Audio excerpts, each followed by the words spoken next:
Bonjour à tous, mon nom est François Letarte et bienvenue sur ma chaîne JDRD30, une chaîne consacrée aux jeux de rôle sur table.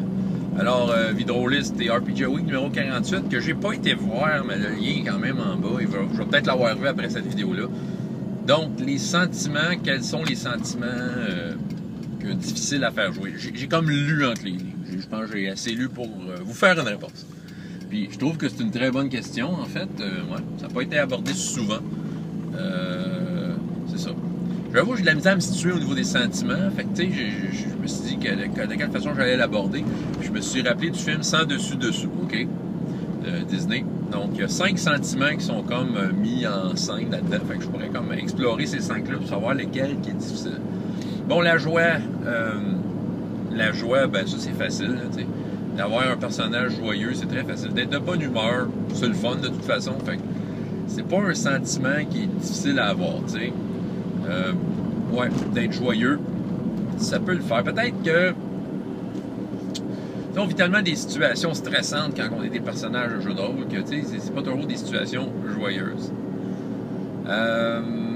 Mais tu sais, la joie va se faire sentir autour de la table si on réussit quelque chose. Fait que tu sais, des fois la joie va déborder plus entre les joueurs. Je sais pas, tu sais, c'est drôle, on dirait que j'ai pas de souvenir d'à quel point j'ai pu transmettre ça dans un personnage.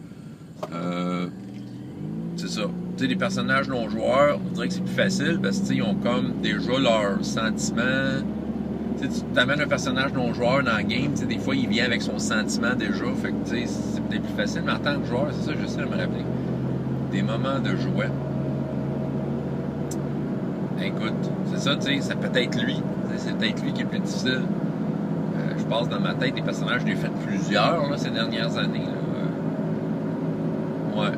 Non, en fait, ils ont toujours eu des moments difficiles, mes personnages. Puis, c'est ça. C'est souvent le drame qu'ils apportaient, qui menait à l'aventure. Fait qu'ils portaient toujours un petit nuage noir au-dessus de leur tête. Ouais, j'avoue que la joie m'embête. Et c'est pas. Je sens pas que j'aurais de la difficulté, mais on dirait que j'ai pas d'exemple dans ma tête de moments joyeux avec des personnages. Hey, tu vois, c'est une bonne affaire, ça. Aucun. Écoute, ça me vient vraiment pas. Tu vois, regarde, c'est une bonne question, Bruno. Quel autre sentiment qu'il y a dans ce film-là? La colère. Ah, ça, c'est facile. Ça, j'en ai eu des moments de colère. Tellement que, tu sais, je suis tellement emporté par ma colère que quand j'ai des dés à rouler en même temps que la colère, je te jure que le dé, il revole en tabarnane. C'est souvent aussi, en même temps, c'est un indicateur de « Wow, calme-toi, François ». Quand je vois le dé partir, je suis comme « OK, je suis un peu trop dans mon personnage. Je vais ramasser mon dé, je me calme, mais oui, c'est pas long. C'est pas de la vraie colère, c'est de la colère actée. Puis je relance le dé comme il faut. » Mais tu sais, c'est ça. Je pense que la colère, j'ai aucune difficulté à jouer des colères. Le dégoût, ouais. Je pense que ça va, ça aussi. Tu sais, je suis capable de jouer le dégoût, de jouer, tu sais, les choses qui répugnent un personnage. Ça, j'ai des exemples dans la tête, j'en ai beaucoup. Tu sais, un personnage de certaines affaires qu'il n'aime pas. Je fais juste penser à un personnage qui est mon fameux chevalier de Pathfinder, qui était dégoûté de travailler avec du monde qui n'était pas des nobles. J'avais un dégoût de ces gens-là. Puis, tu sais, c'est ça. J'essayais de faire en sorte d'avoir le moins possible de relations avec eux autres. T'sais. C'est ça. La tristesse.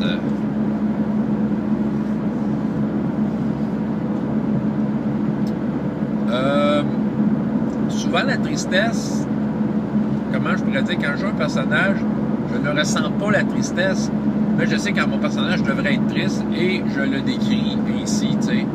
Je l'ai décrit ici, tu sais, il va être plus distant, va plus... ouais, j'ai eu un moment de tristesse. Écoute, la dernière scène avec mon personnage Gruff, ça c'était dans L'Œil Noir. Après ça, la game elle a arrêté. Écoute, on a joué 2 ans. La dernière scène, c'était une scène d'une grande tristesse pour mon personnage. Tiens, je pense que ça vaut la peine de raconter un peu son parcours et ce qui amenait à cette tristesse-là. Mon personnage est un Torvalien. Ceux qui connaissent le monde de L'Œil Noir, c'est une nation un peu viking. C'est bar, mais c'est des humains qui sont très grands. C'est comme mon personnage mesurait 7 pieds. Ils sont tous de même dans ce coin-là. Puis c'est un personnage qui c'est comme très socialement maladroit. Ce qui l'a mené à l'aventure, c'est de fuir son village. Il y a eu un drame à son village, il était impliqué, un accident qui a provoqué. Je veux vous dire de même, il est amoureux de la fille du chef du village, puis il a voulu lui faire une surprise à un moment donné, quand elle se promenait sur une montagne, puis il a voulu lui faire une surprise, puis elle, c'est une fille qui était très agressive. Fait qu'elle pensait pas que c'était Gruff, qu'il y avait un autre nom, que je me souviens plus. Fait qu'elle a comme attaqué, puis là, Gruff, pour l'arrêter, il a comme un peu, c'est comme pseudo-défendu, mais à cause de ça, ça crée elle s'est comme fait projeter dans une falaise, puis elle est décédée. Fait que, tu sais, il a comme tué la fille du village, par accident, il a fui son village, puis c'est ça. Puis, tu sais, c'est un gars qui est reclus, c'est un gars qui est torturé, puis l'aventure, en tant que telle, à l'œil noir, c'est qu'on partait visiter les Orklands. Je sais pas si c'est quoi le nom en français, là, mais les Orklands. Donc, c'est un endroit principalement habité par des orques qui n'a pas été cartographié. Puis notre job, c'était de cartographier à la place. Fait que nos aventures nous venaient de place en place. Et là, Gruff, dans son petit village, n'avait pas connu grand-chose. Il était un charpentier. Il est devenu un chasseur. Puis c'est ça. Mais là, ses amis, les deux principaux personnages qui ont été là presque toute la campagne. Bon, il y a un gars qui vient de la ville, donc un genre de gars de KPP, là, t'sais. Puis il y avait un elfe qui faisait de la magie. Puis moi, j'avais décrit comme de quoi que moi, il n'avait jamais vu d'elfe avant. Puis qu'il était bien impressionné d'avoir un elfe dans son groupe. Fait que, tu sais, il était toujours... Soudainement, tu sais, pendant la campagne, j'ai souvent joué ce personnage-là comme étant fier d'avoir un ami elfe. Tu sais, puis à quel point... Puis tu sais, soudainement, tu sais, il y avait des amis parce qu'il s'était comme un peu retiré dans le bois, il s'était comme coupé du monde, tu sais, il allait une fois de temps en temps dans un village vendre ses peaux de ses chasses, tu sais. C'était juste pour ramener une coupe d'affaires, tu sais, il s'était comme retiré. Puis là, soudainement, il était avec du monde à tous les jours, ces deux personnes-là. Puis là, c'était comme devenu ses meilleurs amis, tu sais. Mais tu sais, il était comme, hey, vous êtes mes amis, les gars, hein, tu sais, il était un peu de même, mon personnage. Ben, c'est ça, mais tu sais, il y a une relation d'amitié, puis tu sais, mon personnage, pour lui, c'était comme, wow, je suis ami avec un elfe, tu sais. Puis l'elfe, il était cool, puis tu sais, sérieusement, tu sais, je veux dire, on se sauvait la vie mutuellement. Ah, ça a été une grosse campagne, cette histoire-là. Ah, ça m'écoeure que ça ait fini, c'était pas fini. Mais c'est ça. Mané, le joueur qui a joué l'elfe, ça marchait plus dans son horaire, fait qu'on a comme fait de quoi qui est comme porté disparu. J'avoue que ça fitait bien dans l'histoire parce qu'on a eu plein de problèmes, puis à un moment donné, le groupe a été forcé de se séparer.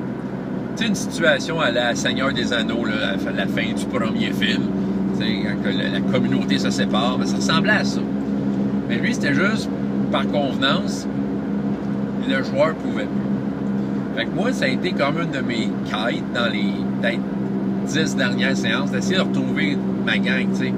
C'est ça, puis moi, j'étais un chasseur-pisteur, puis tu sais, j'étais capable de suivre. Puis à un moment donné, tu sais, j'avais de l'espoir, tout ça. Et là, ce que j'ai compris, là, c'est méta mon affaire, j'ai su que le maître de jeu et ce joueur-là ont comme discuté de qu'est-ce qui arrive vraiment pour son personnage, puis le joueur a dit, regarde, il va mourir, OK? Parce que de toute façon, les Orklands, c'est très difficile, on a perdu des personnages non-joueurs importants, en tout cas, il y a eu des morts. Mais lui, c'est ça, il disait, regarde, mon personnage va mourir. C'est ça. Fait qu'à un moment donné, tu sais, la dernière game, je me souviens, je pistais, puis là, j'avais de l'espoir. Puis je jouais l'espoir. Tu sais, ça, c'était un sentiment que je jouais, mon gars, tu sais. Puis, tu sais, j'ai dit, je veux retrouver mon ami. Comment il s'appelait? Il s'appelait Mavon, l'elfe. Puis là, ça, il y avait de l'espoir, tout ça. Puis à un moment donné, j'ai trouvé un endroit où il y avait des corps enterrés. Puis de la façon qu'ils ont fait un genre de petite pierre tombale, puis de la façon que c'était organisé, j'avais comme compris que Mavon était enterré là. C'est la dernière scène que j'ai joué avec ce personnage-là. Donc, j'ai joué vraiment le personnage qui regardait la pierre tombale en silence. Les autres posaient des questions, puis ils répondaient pas. Fait que, tu sais, je pense que c'est la fois que j'ai joué le mieux la tristesse, c'était avec Gruff. Hey, je reviens au dégoût. Je pense à mon personnage brise-cœur. Que quand ça va pas bien à Paris, il dit que Paris est de mauvais goût. Je dis bad taste. Ça, c'est pour faire rire Sébastien, alors non, l'inquisiteur. Bad taste. j'avais fait un moment donné une vidéo en personnage expliquant en 2 games qu'est-ce qui s'était passé. Puis j'étais là comme baptiste, avec un genre de verre de vin. Je me disais un verre de jus de raisin, mais. Puis là, c'est ça, puis j'arrêtais pas. Puis je parlais à une de mes nombreuses conquêtes, à quel point que Paris était rendu de mauvais goût. Fait que j'étais dégoûté. Ce qui m'avait dégoûté, écoute, c'est le fun cette vidéo-là. Ce qui m'avait dégoûté, c'est qu'en fait, tout allait mal. Tout était un peu contre nous autres. On s'était, tu sais, à date, on battait des monstres, puis c'était comme le monstre de la semaine. Mais là, on se retrouvait devant un maudit gros problème. Puis là, 2 de mes maîtresses, que j'ai découvert qui étaient des sœurs jumelles, je pensais qu'il n'y en avait rien qu'une, en tout cas. C'est des histoires cocasses à la brise-cœur. Mais c'est ça, puis il y en a une des 2 qui s'est comme retrouvée étrangement enceinte et qui a accouché en dedans d'une couple de semaines, tu sais. Puis là, c'était complètement... Puis là, c'est ça, tu sais, dans l'histoire, si vous n'avez pas suivi l'histoire, c'est beaucoup de games, là. Fait que, mais tu sais, c'était dans le fond à donner naissance à ce qu'on pense être un genre de démon, là. On n'a pas la preuve, mais c'est notre hypothèse, puis c'est ça, puis elle a été inventée, tout ça, tu sais, c'était dégueulasse, là, tu sais. C'est ça, puis moi, c'était rendu de mauvais goût. Parce que j'avais une mission, sa sœur jumelle. T'as une sœur? Ça ressemblait à ça, les conversations. Me dit qu'elle était inquiète pour sa sœur, tu sais. Puis fallait que j'aille essayer de trouver qu'est-ce qui se passait, puis c'est ça. Puis finalement, ça a été comme une défaite pour nos personnages, une amère défaite. Puis tu sais, c'était vraiment pas joli, ce game-là, tu sais, en termes de ce qui s'était passé.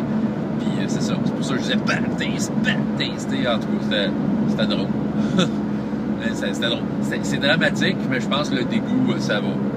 Okay. La tristesse, le dégoût, la joie, qui est étrangement la colère, très facile. Il reste quel bonhomme là-dedans, c'est la peur. Ah, ça, la peur, ça, je suis bon pour le faire. Tu sais, je suis capable de... Je suis capable d'évaluer la capacité de mon personnage à se contenir devant des situations dangereuses et d'agir promptement, de jouer la peur. Je pense encore à Gruff, quand on a rencontré le fameux dragon à 3 têtes, à quel point que j'ai décrit qu'il pissait dans ses culottes parce qu'il avait peur.